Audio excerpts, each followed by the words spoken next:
Yeah. Okay, welcome everyone. Thank you all so much for coming today, this evening.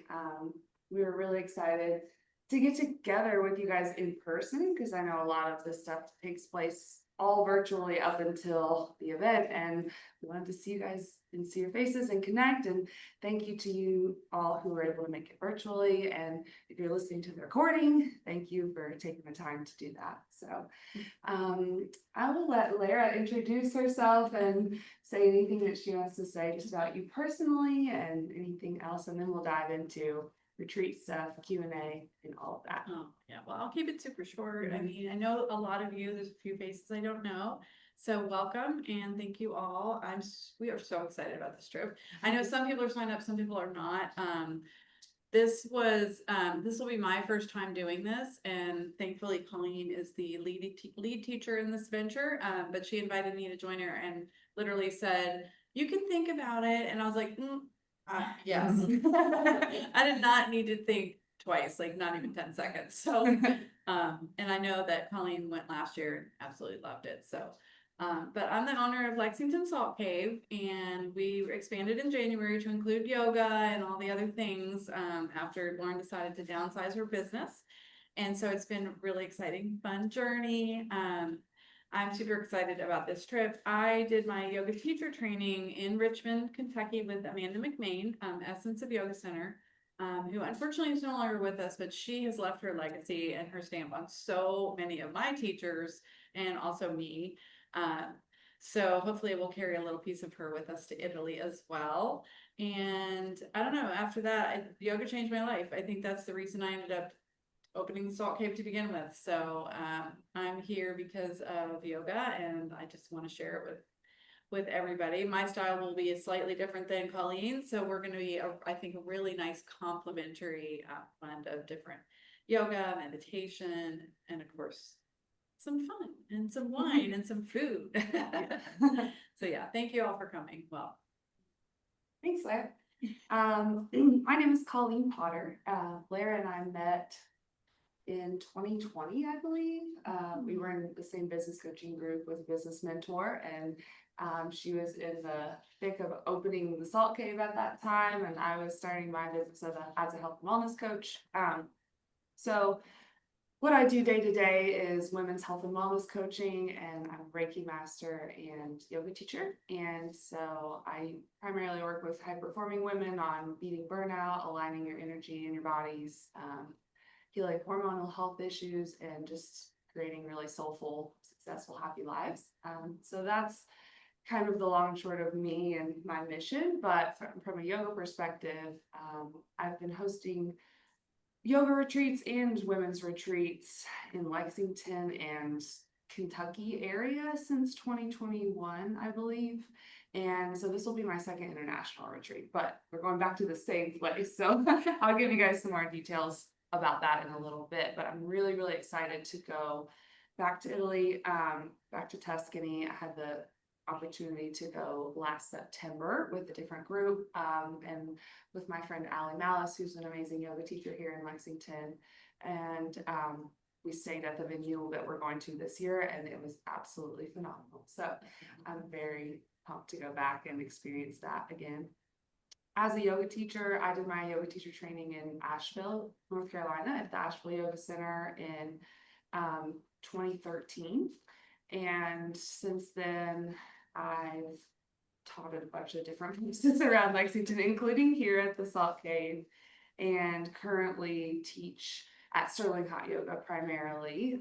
But you'll see me doing some pop-up classes in the community and stuff like that. But while I love teaching a good yoga class, really teaching and leading and being present for retreats is one of my favorite things, because I feel like you can go so much deeper, not only with the yoga stuff, but also just with the community and making new friends and getting to spend time with friends that you already have, and reconnecting with yourself outside of the day-to-day stuff. And so the transformations and just like joy that I've experienced and seen on retreats are just top notch. So that's my mission and my why behind the retreat, I would say. I don't think there's anything else about me. I guess yoga style, as Lara mentioned, my yoga teaching style is I teach at Sterling Hot Yoga. It's hot, it's powerful, we sweat a lot, it's a lot of movement, but I also do really love a good restorative class, slowing it down. I have a background in athletics. I was a college swimming and diving coach for many years. I still coach swimming in the summers. And so I'm really big into mobility, physiology, working with any injuries that you have and trying to help you feel really, really good in your body. So regardless of how fast or slow we're moving in class or what poses we're doing, that's going to be my goal from a yoga perspective. But I also love tying in a little bit more of the life lessons and the soulful stuff that you also get with yoga that you wouldn't necessarily get if you just go to like a yoga workout class. You get to dive into the themes and the deeper meaning behind stuff in a retreat setting in yoga classes. So I'm very excited about that. And I agree 100% with what Lara said, that we complement each other a lot. So we both have a little bit of softness and a little bit of spice, but in different areas. Yeah. So have a good blend of that. Yeah, and we'll probably alternate. I think we'll be teaching, like you'll be doing morning classes, I'll be doing evenings or late afternoons or whatever. And we're working on some fun stuff as well so that we can carry our themes together. So whatever theme is going on that week or that day, you'll feel it in both of our classes, and then we'll do some stuff together. We'll definitely do some meditations and like yoga nidra meditation too, because that's one of my favorite things ever. And it's, you just lay there and receive when you do that. So we'll do some of that as well. And I love restorative style and yin and that kind of thing. So yeah, it's gonna be a really fun compliment. Yeah, I'm excited.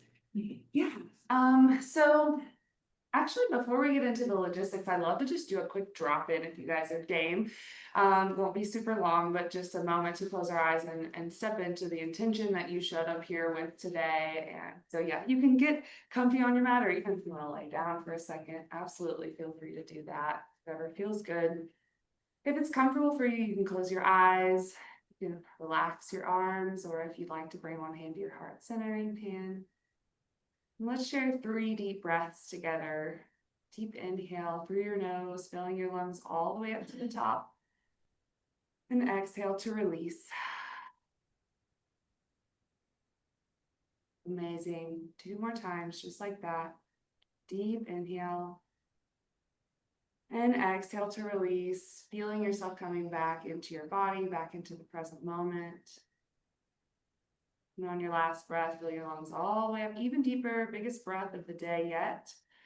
And as you exhale, release any worries or things weighing on your mind. And you can allow your breath to return to a nice, easy rhythm again.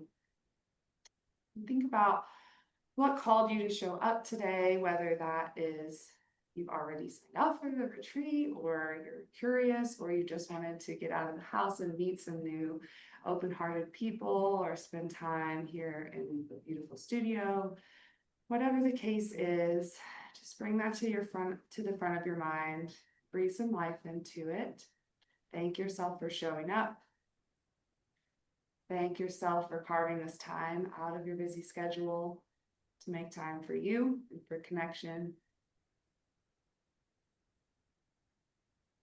Take one more moment to listen into your body and ask if there's any messages that it has to share with you, or anything that your inner wisdom, your inner voice would like to communicate here in this sacred pause.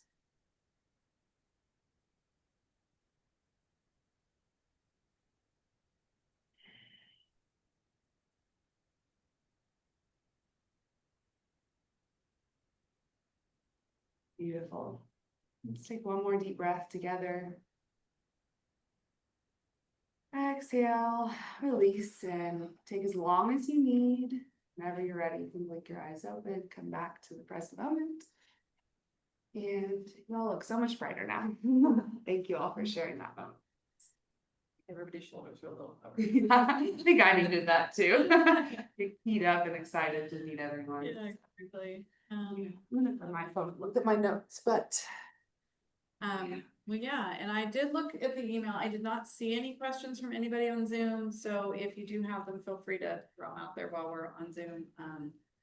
And I don't know if you wanted to start with like an overview and then ask questions. Yeah, I'll talk about some logistics and structure and stuff like that, and then we can dive into anything that you guys want to know about questions. As far as the actual structure container of the retreat, we are beginning on October 18th. The shuttle, sorry, I'm looking for it. The shuttle, the transport that will take us to the venue will pick us up at the train station in Florence on the 18th. And so your job is just to get to Florence by the 18th and be ready to go with your stuff. And then the transportation, the shuttle, all that is included with the retreat. So we usually meet there and assemble and make sure we have everybody, touch base, meet anybody that we haven't had the chance to meet yet in person. And then we take a couple nice vans, load up all of our stuff, head to the venue, which is about a 90-minute drive outside of Florence. It's not actually that far distance-wise, but kind of country roads, so go slow and some curvy, beautiful scenery as you're going through. And so we will land in the venue at on October 18th, and then same thing on October 25th is the last day. We'll load up in the vans and they'll take us back to the train station in Florence. So outside of the retreat time, either before the retreat or after the retreat, if you're wanting to extend your trip at all, you could come to Italy or to Europe a little bit early, spend a few days on the front end or the back end. Just throwing that out there as an option if that's something that any of you are interested in. We can talk the nitty-gritty details of flights and stuff later if you guys want to, but I would say the easiest thing to do is probably fly into Florence if you're just coming and getting ready to meet everyone for the retreat.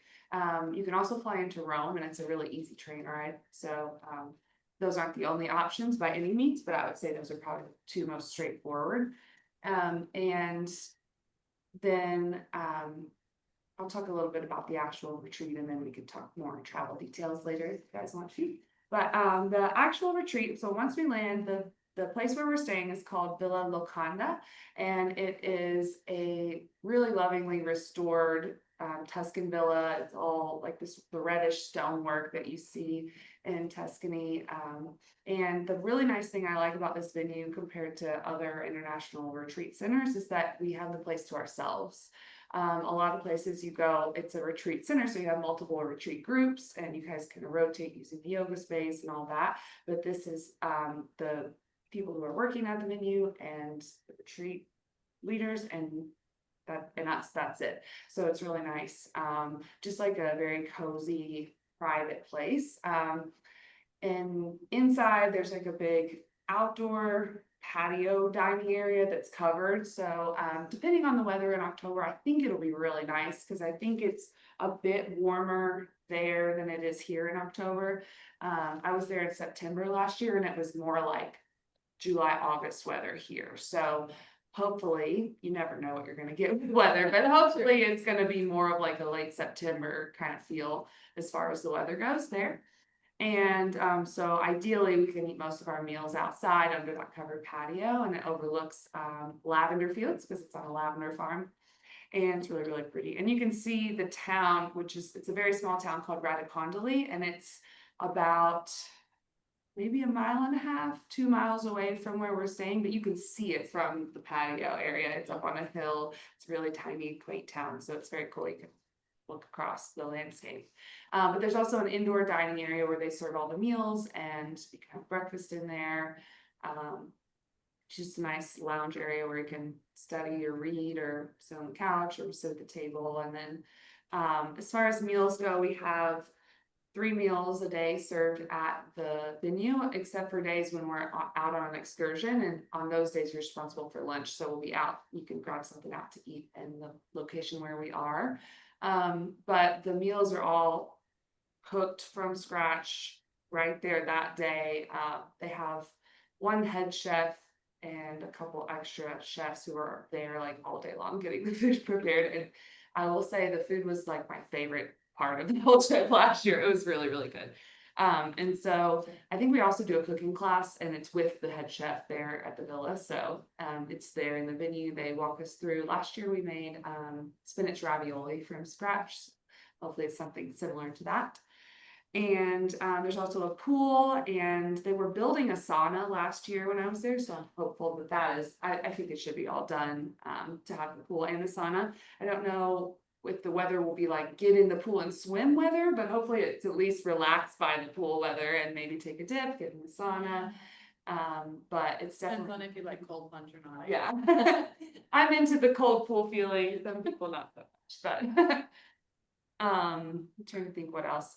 You can also book massages while you're there. Those aren't included in the retreat, but very reasonably priced with one of the co-facilitators there who's a massage therapist, and she was wonderful. I wanted to get multiple last year, but I didn't have time, so I only got one, but so that's an option as well. So they have a massage treatment room. It's kind of separate from the villa. There's a gym, actually a pretty extensive gym. There's like 2 gyms. There's like a cardio area and weightlifting area. There's a downstairs area with like a wine cellar and a big long table where we can eat dinner as well. And the rooms themselves, you can choose different room options. There's single, double, I can't remember. There's like a luxury double or luxury single or something, but they're all really nice and private. And I believe all of them have their own bathrooms as well. And we're down in the basement. Yeah. Sure. No, but it's still really nice. Sure. Yeah. Yeah, but that's all the details I can think about the venue itself and kind of the logistics of getting there and getting back to Florence. Do you guys have any questions for me about that stuff? The massages, do we book those ahead of time or when we get there? You can book them when you get there. Yeah, so when you get there, she has, based on our itinerary, she'll have a sign-up sheet, and you can go ahead and book whatever you want for the whole week, or every day. There's usually at least a spot or 2 open where you can, if you just wake up and decide you want to massage that morning, she's really flexible. She can usually get you in. Yeah. And are you guys hearing the questions on Zoom? Did you hear the question? Okay, the question was about massages. If you want to get a massage, do we need to book those in advance, or can we do that once we arrive? And as I mentioned, you can do it when you arrive. And they're pretty flexible about it, and they kind of have ongoing, just a sign up sheet with their availability based on what our itinerary is while we're there. Good. That was my question too. Yeah, gearing up for some massages. I love it. Is the yoga area, is it outside or inside? Great question. Would you repeat the question too? Okay, yeah, the question was about the yoga area and whether it was outside or inside. So there is an indoor yoga room where we would probably do the most of our practices. It's similar to this, but a lot bigger. It's got some big skylights that can open or close based on the weather. Tons of props. So we have bolsters, blankets, straps, cushions, blocks, lots of other stuff too. I can't remember. Music, all that. And so we can also move outside if we want to. So there's a couple really nice grassy areas. Last year we did yoga by the pool, which was really nice. So if the weather's good, I am all for moving it outside. So there isn't like a designated outdoor yoga space, but there's some really pretty nice open spots where we can take all of our props or whatever we want and move outside. So my intention is, as long as we've got the weather and the group is feeling good about it, then let's do it. Let's take it outside. Yeah, good question. Any other thoughts? Yes. At night, about how cool does it get around? Yeah, so I will say last year when we were there, it was a little warm at first at night, but then by about 11 or 12, it really cooled down. And this is actually something I need to check on. So I'm glad you brought this up, because we didn't have AC in our room. Like in Europe, it's typical for most places not to have AC. But I do believe that Alex, the owner of the venue, mentioned that they were installing like heating and air in all of the rooms. But I need to follow up and make sure that that's the case. I think they definitely do have heat. So in the off chance that it is really cool, we'll have that for sure. But I think he mentioned making sure there was air as well. But yeah, all of the rooms have windows. And so what we did was just, there's a fan and a window, and we just made sure to open up the window, have the fan, and it pulled the hot air out pretty quickly. So it cooled down. Yeah. Colleen, how about for the rooms? Do we need adapters for anything? Yes, so the rooms have, it's a European plug, but I believe Italy has a specific one. It's just a two-prong round circular plug. Okay. Because I showed up with what I thought was a universal European one, and I actually ended up having to buy another one when I was there, which I bought one in Florence and it was fine, but yeah, it would be easiest to just go ahead and order that and have it, or if you have it, just throw it in your bag and make sure you bring it. But you can bring whatever, phone charger, hair appliances and stuff like that. As long as you have the adapter, then you can plug those in with the adapter. Okay. Good question. Yeah, very good question. Yeah. Anything else you guys can think of? And So, how many volts is that and how do you order that? I think if you just Google Italy Yeah, here you go. power Yeah. adapter, it'll tell you exactly what you need. Great question that I don't know off the top of my head, but there's I think there's a universal European one that works for There most is. countries, and then Yeah. the UK is different, and then Italy may be the same one, but As it might be a UK? slight no, sorry, as the rest of Europe, but it's Oh, I want to say it had a slight variation to it that was like some of them work.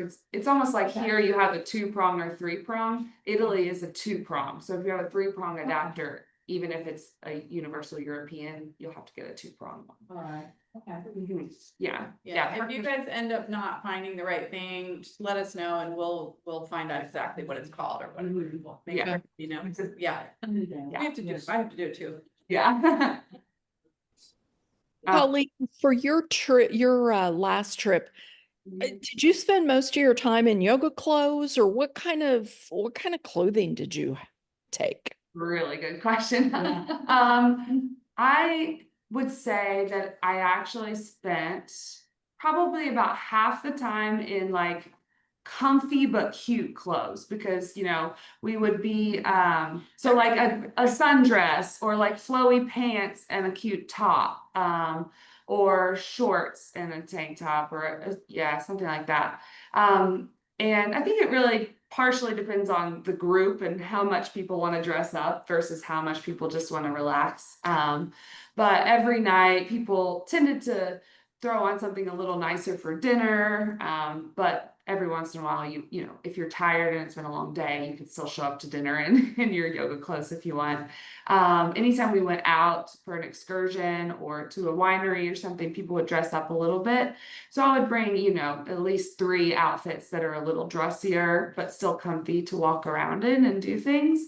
But then you definitely need at least a few sets of exercise movement clothes for yoga. And one thing I will say about the yoga classes, which I think is a good segue into more talking about the itinerary, is that the yoga classes are all optional. So we're going to have a lot on the schedule. Last year, there were some people who they were like, I came to the yoga retreat, I want to do the yoga, and they really committed to coming to all the classes. But I will say, you don't have to do that at all. There were a few people who didn't come to a single yoga class except for the very first like opening circle and the very last one, and they brought their glass of wine with them. And that was fine, So it's really, especially, it just depends on your desire of how much yoga you want to do, how you're feeling that day. If you wake up in the morning and it's an early morning and you'd rather just sleep in and then mosey down to breakfast when you want to, you've got full freedom to do that.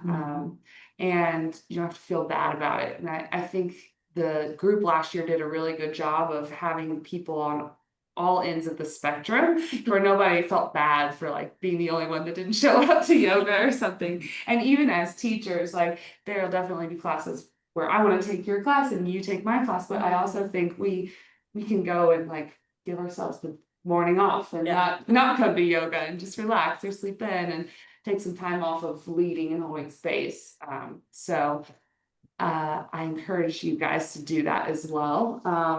And yeah, that the company that is basically behind all of this, Yoga Beyond studio, that's very much her philosophy, that it should be a retreat. You don't have to do anything you don't want to do.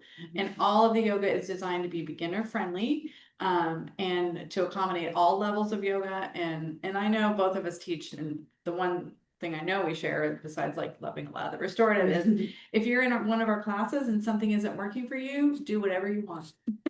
We are not going to mind if you are in child's pose for half the class. Or if you're in Shavasana, right? Yeah, Fine. the whole class. Whatever, it's your Yeah. body. You are more than welcome to, learn what you want to learn, take away what you want to take away, and always respect, what you need in that moment. And we're going to be so excited about that. Yeah, so we haven't finalized the exact itinerary as far as the yoga classes, but there will be 1 or 2 yoga classes a day. Days when we have a big outing planned, then probably just 1 yoga class, either in the morning or in the evening. Other days when we're just hanging more at the venue and you've got optional things you can go do, then we probably have 2 yoga classes. So it's a mix between, depending on what's going on that day. But again, absolutely not necessary. 2 yoga classes in a day, it's no joke. Yeah, you do that for 6 days, 7 days straight. That's a lot of A yoga. lot of yoga. Yeah, I've been on some retreats where I was like, I'm gonna do every class, and there's always inevitably the one day where I'm just like, nope. Just not doing one. Yeah. Yeah, and the excursions do take up. It sounds like they're wonderful excursions. So Mhm. How many days during the week are we doing excursions? I forgot. I believe there are 2. 2 official big excursions where we get in the car and drive. I think there are some other days where there's some optional things you can do, like a hike or go horseback riding and stuff like that, where you don't have to get in the car and go anywhere. It's just based at the venue. But I believe we're going to Siena, which is really, anyone familiar with Siena? It's really old medieval Tuscan town. And it's one of the bigger towns in that area. So it's got a really big cathedral that is like world renowned, beautiful. It's similar to the Duomo in Florence, but a little smaller, but much more detailed and really beautiful inside. If anyone wants to see pictures, let me know. I took like 1,000. So I ended up going there twice on my last trip because we went there before the retreat and then we went back. But there's tons of shopping and just really cool historical stuff to do. It's like all cobblestone streets, like kind of hilly, beautiful medieval town. So that's Siena. So I think we almost have like an entire day there. I'll have to refresh my memory on the itinerary, but I think we have a full day there where you can just do whatever you want all day, and then we come back to the venue. And then we're also going to another town called Volterra, which I have actually never been to. We didn't go last year, we went to a different place, and so I'm really excited to check this out. I've heard really good things from friends who have been there, and so I think that is paired with a wine tasting and winery tour as well. I believe that the winery we're going to, I was able to go to last year, and they served food and did the wine tasting, and there's like a big patio, you can overlook the wine fields and do a tour of the winery too, where they talk about how they make the wine and stuff. So I think that's paired with the day that we go to Volterra. So a little bit less time in Volterra probably because we're doing the winery stuff, but those are the 2 really big excursion days. Oh, okay. Mhm. Yeah. Hey, Colleen, I do have a question, like, especially since you're talking about shopping and the towns. So Yeah. what about currency? Like, should we do that ahead of time, or what, do we do that there? I think there's 2 really good options. Probably the most prepared, easiest option. Well, I don't know if easiest. The most prepared option is to go ahead and get some currency exchanged here. They use the euro there, so it's easy to exchange. Go ahead and get it exchanged here, and then bring some euros with you and show up ready to go with euros in hand. However, most places there take credit cards, so you can use your credit card to pay for stuff. I would just check and make sure your credit card doesn't have foreign transaction fees. Mine does, my husband's doesn't. So when we travel, we just use his card because we know it doesn't have, but every once in a while, just for like a little ice cream or something, it's only going to be like 30-cent transaction fee or something. So it adds up with the big stuff, but it's not that big a deal if you're just using it for a little thing here and there. But you can also go and get cash out of the ATM when you get there. So that's usually what I do is I'll just take my debit card, and once I get there to Florence, see an ATM, pull out however much cash I want for the week, and then you have it. Here's a dumb question, about euros? or- Euros. Euros, pulling out euros. I just wanna make sure. Yes, yes, so, yeah, the euro is pretty easy to get, most banks here in Kentucky should be able to get those for you really easily, my mother-in-law's a banker, so she's always like, go to the bank, get your euros before you go. But traditionally, when I've traveled to Europe, I usually always just show up with my debit card, put it in the ATM, pull out what I need, or to pull out for a couple days, and then if you need to go back, that's fine. But I would bring a decent amount of cash and euros to the venue. So if you want to pay for a massage, you can pay for that in cash. They probably have like a PayPal or Venmo option too, but just on the safe side, that way you have it in case you need it for anything. Do you know about price wise for those type of things, and do they only do the euros for massages and stuff?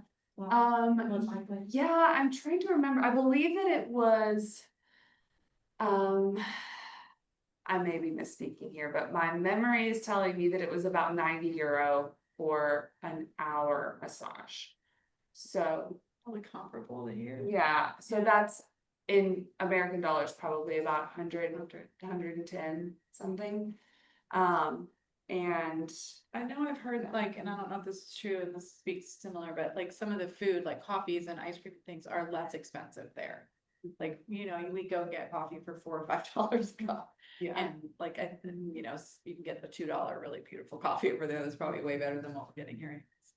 Yeah, as far as like eating out is very similar to here, where you can go and grab a bite for lunch for you know, $10, $12, or you know, probably 8 to 15 euros, somewhere in there.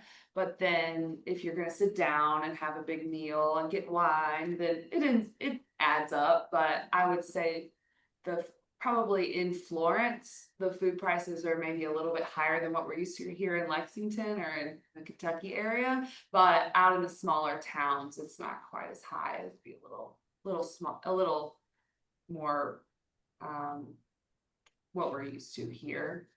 Siena, probably a little more expensive because there's a lot of tourism there, so you're gonna run into a little bit more expensive when it comes to food. Wine's pretty cheap. Yeah, and gelato, and just popping into a cafe to get a coffee or espresso or a croissant or something, pretty reasonable for that. The one thing I know how to order in Italian is coffee croissant. Yeah. I can't remember right now, but yeah. It's Yeah. un cafe. Yeah. Something fun that we did sorry, go ahead. I'm sorry, I said it's a struggle for me. Yeah. The language Yeah. thing. The language thing is fun. Something fun, just on a personal note, that I did last year was I took a few Italian classes at the Carnegie Center here in Lexington. The teacher, his name is Andrea. He's a delight. I don't think he's doing another one till September, but if anyone wants to brush up on their Italian, I think he's going to do another session of Italian classes at the Carnegie Center in September. But also, if you're into languages and like that kind of stuff, it's fun to just do the Duolingo thing, or you could do Babbel, or just kind of brush up on some common words like espresso and gelato and I have cornetto. Babbel. I've been doing Babbel and Yeah. so it's been fun until we get to the numbers part, and then I'm Yeah. stalled there right now. Yeah. Well, and the other good thing too is that even if you don't speak a lick of Italian, you will be able to get around. So if that's something that you're concerned about, most Italians speak at least a functional amount of English, where let's say you're in Florence and you're trying to get to the train station and you get in a cab, they will know what you mean if you say train station instead of treno, stazione, whatever. So yeah, that is not a barrier to getting around in Italy at all. And unlike other places I've been in Europe, France, but they're really, really nice about it. They're like, oh, let me help you out. Like, I'll figure it out. France is lovely, don't get me wrong. But you know, if you've ever been to France, you know, they'll kind of deign to speak English to you just to like get you on your way. But in Italy, everyone's really, really nice and like really wants to help you out with the communication. So even if you're not sure how to say it, then you can absolutely still get around. You were talking about food and whenever you wanna eat, whatever, do they let you know how long the food will be out, or how's that? Yeah, so there's specific times. For example, breakfast, I'm making these times up, but for example, it would be like 7 to 9:30, you have breakfast available. Lunch, and then like for lunch and dinner, they would usually say, more so for dinner, but they'll say dinner served at 7:30. So everyone kind of gathers at 7:30. Lunch is a little more flexible. Like if it's a day when we're just hanging at the venue, then I think they'll say, okay, from 11:30 to 1:30, we'll have lunch available and you can kind of come and go as you want. Yeah, that's a good question. The question was about the meal times of can you come and go, or is it at specific times? These are all great. I feel like we're hitting a lot of good stuff that I wanted to touch on. So thank you all. Any other questions you guys have? Let's see. About the grounds around the villa, can you just like take a walk and enjoy yourself, or wander off, or? Yes, yes, you can.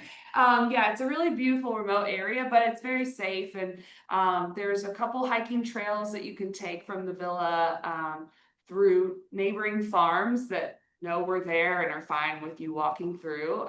There's olive groves, lavender fields, and some vineyards around where you can walk through the grapes or the olives or the lavender. You can also walk down the road. It's a small windy road. There's like barely any traffic at all. And depending on how far you want to go, how ambitious you are, you can walk to the town, Radicondoli, that's there. Okay. Long walk, 1.5 miles, 2 miles or so, and then you got to turn around and come back. But even if you just walk a little ways, it's very scenic and beautiful on the road where the villa is. And then there's plenty of space just around, and it's on a lavender farm, so there's surrounding fields that you can walk through and see the lavender, or just take a stroll through there. Okay. Yeah, Thank you. You're great. yeah, absolutely. Sounds so lovely. The phones, like, if you're going, you don't have like an international plan or anything, do you need to add just enough for the week? That kind of thing? That's a great question. She asked about phones and do you need an international plan or not?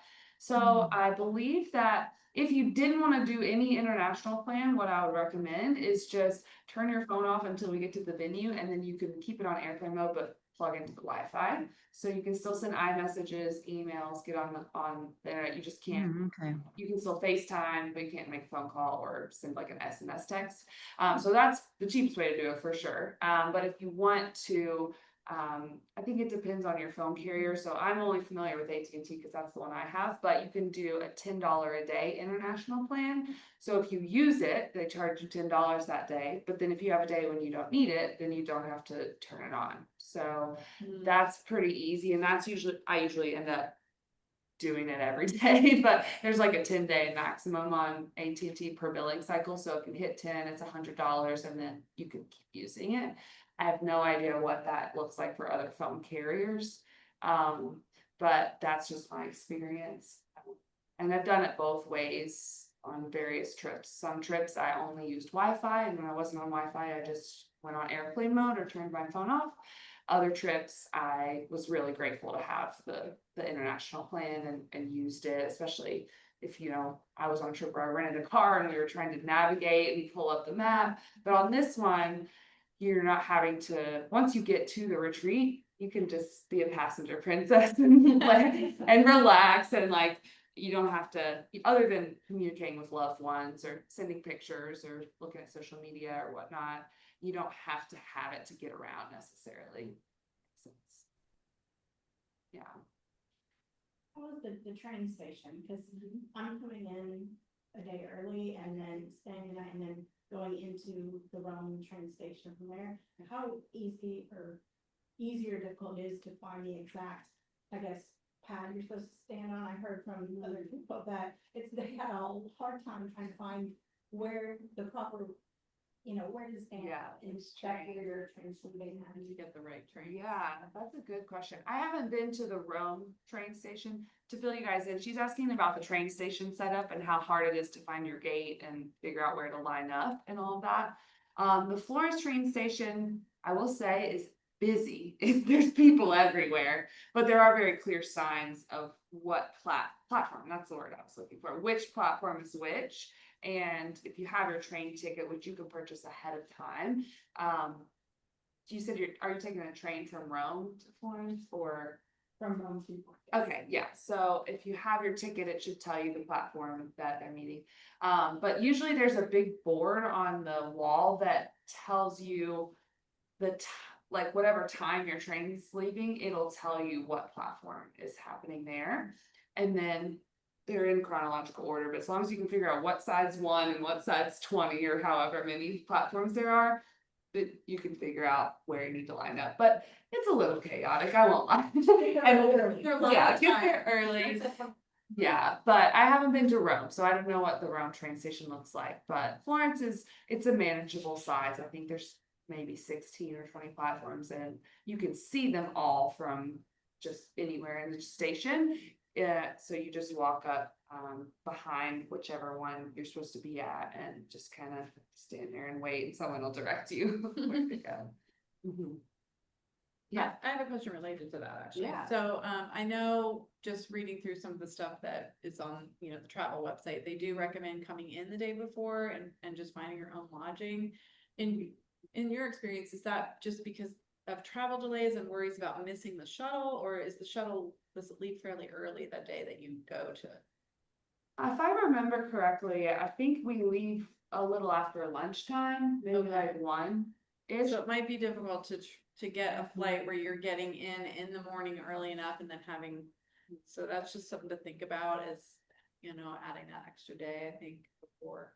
So Yeah. arriving on the 17th as opposed to the 18th when the retreat actually starts. Yeah, I believe the main intention behind that recommendation is if you have a flight delay or Mhm. something, then that's a big crunch to figure out. If you do miss the shuttle, then, and I know this because my husband left early last year because he had a wedding to go to. And so he left 2 or 3 days early, and he had to pay for a private shuttle to pick him up from the venue and take him back to Florence. It was 260 euros, which is probably $320, something like that. And he was happy to pay because he was like, it is what it is. I have to leave this day, no big deal. But if it's because of something that's outside of your control, like your flight's delayed, and then you end up having to pay to get an extra shuttle, that would be really unfortunate. Yeah. So yeah, so I would say plan to get there the day before. And if you are unsure of where to stay in Florence, I'm not personally the expert on that, but our person that we work with at Yoga Beyond the Studio, her name is Shayna, and she is a travel coordinator and she's hosted a ton of retreats. And so she is a go-to person for where should I stay? What area should I be in? What's close to the train station? So we can 1000% get you all connected with her. And she's a whiz with that stuff and can help you get you set up at a good spot that will be easy to access and is nice and is in a good neighborhood. So, but all the area right around the train station in Florence, you can easily access downtown and shops and Duomo and stuff, and also the train station's close. So it's a good neighborhood. But if you want assistance with, well, when do I fly in? Where do I stay? All that stuff, Shayna would be your person to talk to, and we can get you connected with her. She's really helpful. Yeah, I know I've given her information to you guys, so yeah, and you too, maybe, yeah, good, Great. Yeah. great. Any other questions about the actual retreat, like what we're doing, logistics, venue, yoga classes, anything like that? I know that you don't have to bring your own equipment because it's all there. But if you want to bring something extra, like I have these little things for my knees, because I have bad knees, or like an extra couple of thick mats because I need the extra cushion, I can bring those. Yeah, it's really totally up to you. Just you gotta figure out the suitcase situation. Yeah. How you're gonna fit it all and like how many bags you wanna check. I will say, I think this was only an issue last year because we were fully booked. We had 23 people staying at the villa with, well, 23 or 24 with me, the other teacher, both of our husbands, and then 19 or 20 participants. There was space was a little limited in the shuttles getting to it, and so they did say, please limit one big suitcase per person and then backpack or whatever carry-on stuff you have. But we ended up not having any issues with it, and the venue's pretty accommodating. I think Alex, the owner, drove his personal car too, just to make sure that we had enough room, and they were really sweet about it. So, and on a, just from a, what's the word I'm looking for? From a ease of travel standpoint, you don't wanna have too many bags you're toting around, having to get out of the airport, into the cab, into the train station and whatnot. But if you've got the space for it and it's gonna make your yoga experience way better, absolutely bring what you need. And there's plenty of mats too. So if you're the type of person, and I'm a 2 or 3 mat person as well for my knees, there's plenty if you want to double or triple up on mats that we have at the studio. But if you have a special mat you like, or blocks or straps or whatever, feel free to bring those as well. Yeah, I will say, leave some extra room in your suitcase for stuff that you buy while you're over there. Such good advice, yeah. Well, I ended up buying another suitcase on that side. I do that every time. Or I I'll- like the way you travel, Colleen. I'm the same. Thanks. Well, a travel tip that I like is to pack a big duffel bag that folds down really small, and I'll pack it in my suitcase on the way there. And on the way back, I unfold the duffel bag, put a bunch of stuff in it, and then check it through on the way Yeah, home. that is a good thing. So You can also mail it back. that's true. You Yeah. can ship stuff for sure. Yeah, a nice tip is if you're at a winery or you're out shopping, they'll ship stuff for you. So if you want to order like a case of wine or a couple bottles of olive oil or balsamic or something, they will ship it for you, so you don't have to drag all those liquids home for you in your suitcase. Or if you find a piece of art that you really like, usually they can ship that back for you as well. So that's always really nice to have that option and not have to carry it Yeah, gingerly through the airport. Yeah. I know my sister and her husband went to Florence last year, I think it was last year. They took pictures of certain art that they liked and came back home and blew it up. And framed it. that's They bought it before. Oh my goodness. Genius. Yeah. Yeah. That's great. She shared that last, so went to Italy last year, and they took some pictures of art and then came home and brought it and blew it up and hung it up, and it looked really good. So Right. pro tip. Thanks. Yeah, that's awesome. I have a couple more questions about transportation. Yes. Do you repeat? So from the Florence airport, Colleen and I are going to come in. I think we arrive early on the 17th. So we'll stay in Florence a night and then we meet you guys at the train station, but we don't take a train to Mhm. the destination. Yeah, you don't actually get on a train. That's just a really central meeting space with plenty of parking for the shuttles, and Okay. it's easy to find from most of the places in Florence. So yes, no train, but we meet at the train station. I believe, I can double check this on the itinerary, but I believe we're meeting around 1:30 on the 18th. after Okay. lunch. Mhm. And so is it best to talk to Shayna on how to get from the Florence airport to wherever we end up staying? Or are cabs and Ubers pretty? Mhm. Yeah, the cabs and Ubers are both very accessible. And there are specific, what's the word I'm looking for? It's like sanctioned cabs that they have at the airport. If you're worried about safety, then there's a specific airport vetted cab company that you can take. So that's a really easy option. And if you already have euros with you, you can pay them. If you need to, you can stop at an ATM at the airport. The transaction fees at the airport ATM are going to be a little higher than just an ATM on the street in Florence. But if you need to grab some euros to pay the cab, then, and I think a lot of cab drivers these days are taking cards as well, but it's usually pretty nice to have cash just in case. but you can absolutely take a cab from the airport to wherever you're staying. We did Uber a couple times while we were there and didn't have any issues. As far as I remember, this wasn't an issue in Florence, but there are some cities where there's a union of the cab drivers, and so they don't allow Uber. This happens a lot when I travel in Central America, but in that case, Uber drivers will still try to drive, but it's actually not legal to take an Uber because the cab drivers have unionized and want to protect their market. I do not believe that's the case in Florence. I will double check that and let you guys know for sure, because I'm pretty sure we Ubered a few times and I didn't have any issues. I think you can Uber or take a cab, but it also would be a good question for Shayna as well, because she might have some inside intel on that, but that's what I remember from last fall. And then two, so let's say we're at the retreat and we really don't have much going on that day. You said that Florence is about 90 minutes away. Are there other small cities around, besides the one that you said that we're staying in, that we could go to, or are there options around there to do something else? It's a good question. I would have to look at the map, but I believe the biggest city that's nearby where we're staying is Siena, which is one of the ones we're going to on the excursion. And I believe most of the other towns are pretty small. And by small, I mean there's probably like a church, a couple restaurants, bakery, maybe like very small country towns. And to be honest, the transportation, I don't know if transportation is available from the venue to those. That would be something you would need to arrange with Alex, the owner, and ask him, is it possible to arrange transportation? And if so, how much would it cost? He's got access to people who can drive. But if you had a day like that, you would probably want to set it up in advance, a couple days before. And I don't know what that would cost. You would have to check with him.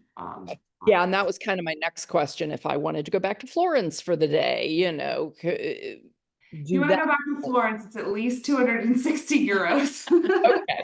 Yeah. And I think that was a one-way trip. Well, and the driver came from Florence and picked Will up and took him back. So that's two ways. So, but the thing is, if they're coming from Florence to pick you up at the venue and then driving you to Florence, then they're going to have to bring you back. So it would be a pretty pricey trip to just pop to Florence for the day from the venue. Okay, good. Yeah. Did you have a I question? was wondering about at the end, they transport us from the venue back to the train station? Yes. And then we find our way to the airport. Yes. And are there trains that go directly to the airport?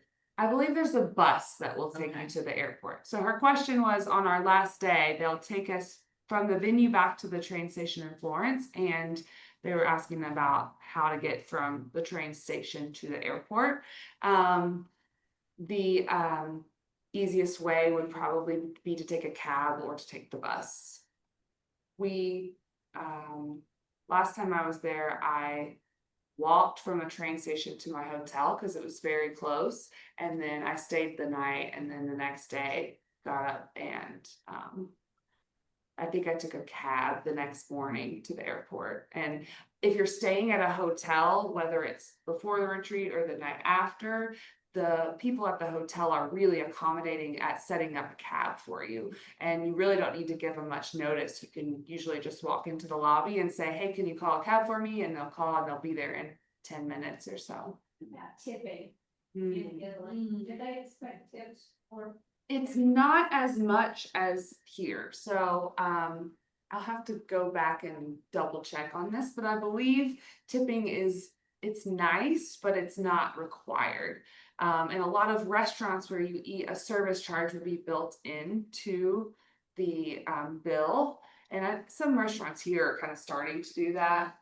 So it's not necessary that you tip, but my recommendation would be to tip a little bit, at least 10%, just as a courtesy. But if you had really, really good service, then you could tip similarly to how you would here in the US. So the taxis are going to expect a tip too. Yeah, with the taxis, those I would say you just pay your fare and you're good to go. yeah. But What with about the me- massage? Same thing or? Yeah, the massage, as far as I know, it's either or, like, you can just pay and she won't think twice if you just pay the rate for the massage.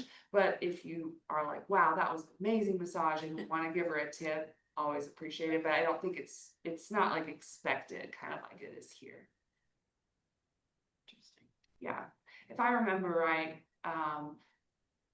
we, for at least eating out, we would leave at least 10% just to make sure we were covering our bases, but like, I think you don't have to, I don't think you're like expecting it. Yeah. So many good questions. I know, Thank such you all. great questions, stuff I never would have thought. Yeah, let me look at my notes and see if there's anything else that I wanted to touch base on. Nobody else. Else?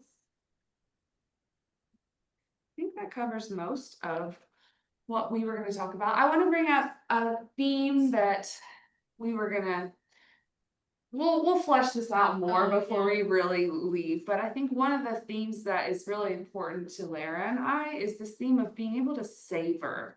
So whether that's wine or good food or just savoring being around the table with people and making connections, or savoring a beautiful day in the countryside and relaxing and soaking in the moment.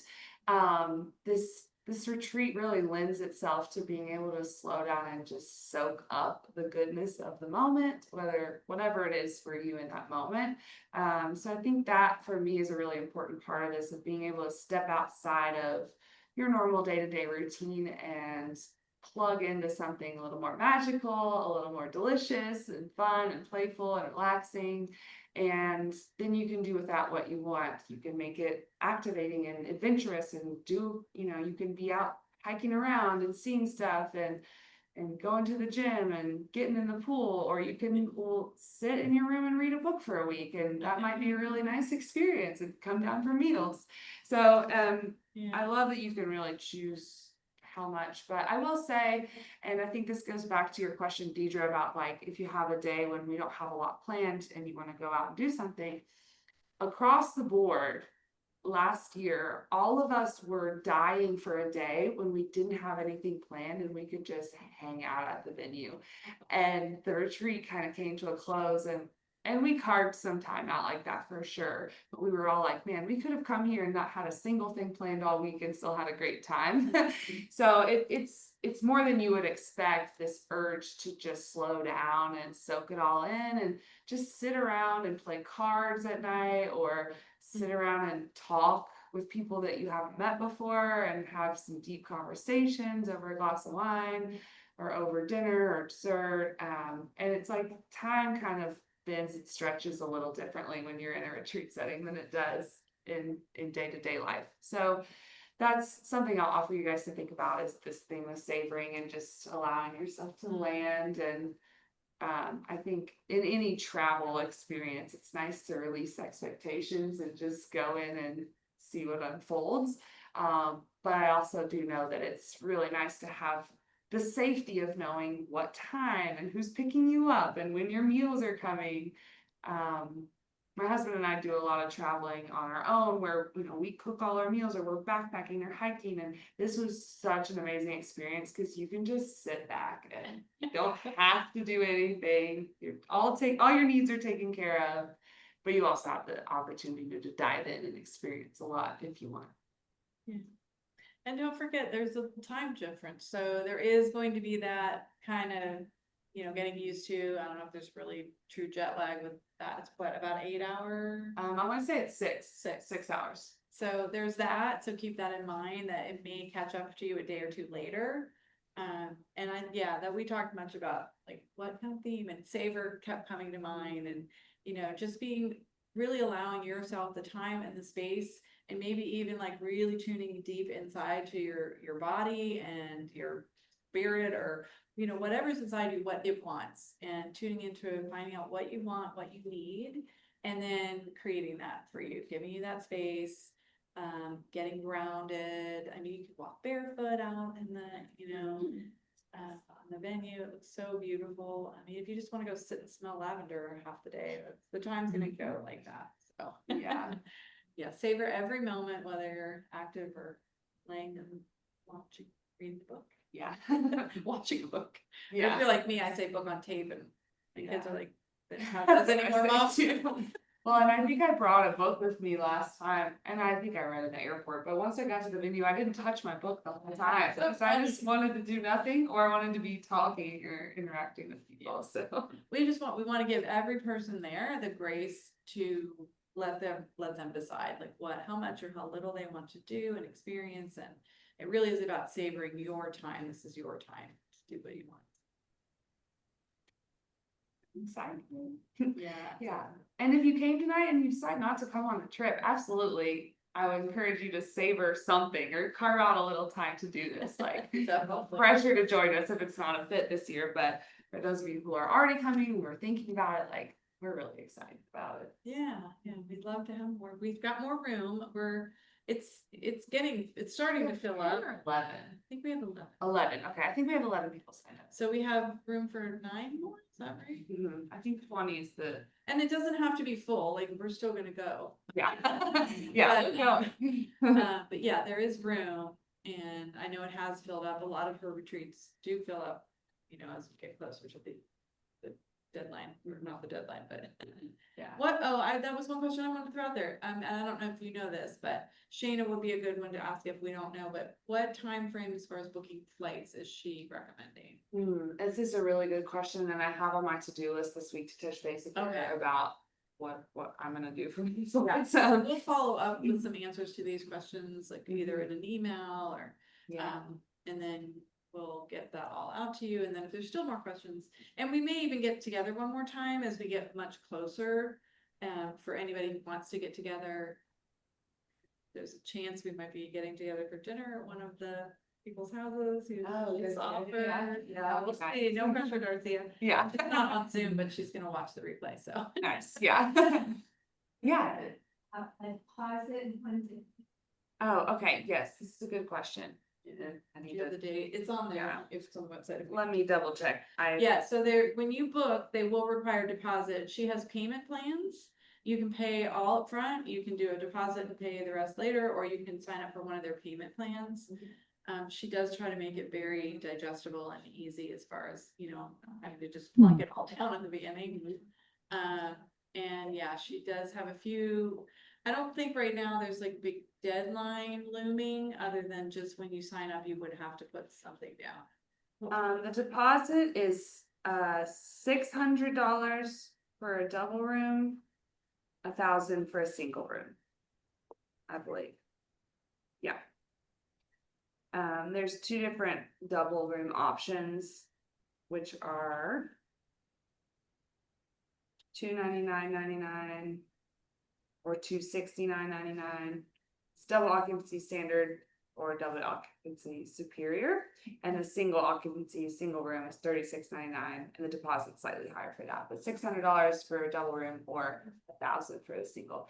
And if you don't want to do a single room, but you are coming by yourself and want to get a roommate, we can get you set up with that too. And that's the situation where it's like a Jack and Jill share a bathroom, right? I believe. Yes, I think so. That's what I signed up. Yeah, I You think know, so. it's like a share a bathroom, not bedroom. I think that's how they Mhm. and Yeah. they're all a little different, I believe. Yeah. Somebody, and I don't think it was anybody here tonight, but somebody asked me about the possibility of 3 people in one, like, Yeah, we did. so you guys, We did. did you talk to Shayna about that already? Okay, good. I just want to I make sure you I got think that that's I thought there probably was possible. one Yeah. option, yeah. Couldn't do it. And another good thing too, we put ours on a credit card to start out with, and they charged almost $19 each payment. Charge service fee, so I read that, I said, what's up with that?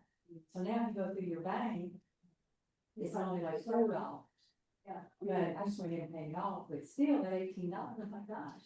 I know. Yeah. Yeah. So look into all of the options. Thank you, Mom. You're welcome. Thank you all for coming. You guys on Everything's Zoom fine have right any now. other They questions have it. for us or any other thoughts? The wine table. Hey, Colleen, we can talk about this one off if you want, but are you going to be offering any like coaching sessions, personal coaching sessions? That's a great question. I will, It depends on how much time we have in the itinerary, but if there is time in the itinerary, absolutely, I'm happy to. Last year I did a few Reiki sessions while we were there because that's what people were really wanting. But if there is a desire for coaching as well, I'm happy to do that as long as we feel like there's time and it's not cutting into your itinerary or anything like that. And worst case, if that's something you're interested in and it doesn't happen how we want it to on the retreat, we can absolutely set that up for whenever we get home. It's kind of an integration to help integrate what took away from the retreat. But yeah, thank you for asking, and I'd be happy to do that while we're there. Yeah. I'm excited. My ticket's booked, everything's paid for. I'm going. Nice. One thing I will say to you guys on Zoom and everyone else still here is once people book flights, I know some people already have, some people haven't, we can get like a group message going or something. And if people want to see what flights other people are on, we can match you all up with that. So, Okay. yeah. Do you want me to send my flights to you so you guys have them, or you want to wait? That's a good question. Let me talk with Lara about what medium we want to use, whether it's email or like WhatsApp group or something like that. And we'll get a group where everyone who's already signed up can communicate. Share mine too if you want. Okay, yeah, Kylie was saying she's already got her flights too. So let me put that on our to-do list for Lara and I to get a group together. And then once we've got that, we can share flights and all of that. Does that sound okay? Yeah, good idea. Awesome. Thank you all. I'm so glad you all. Thanks so much. And it's nice to see and meet all of you virtually. And I'm really, really excited to meet you all in person soon. See you soon. Bye. Thank you all. Thanks.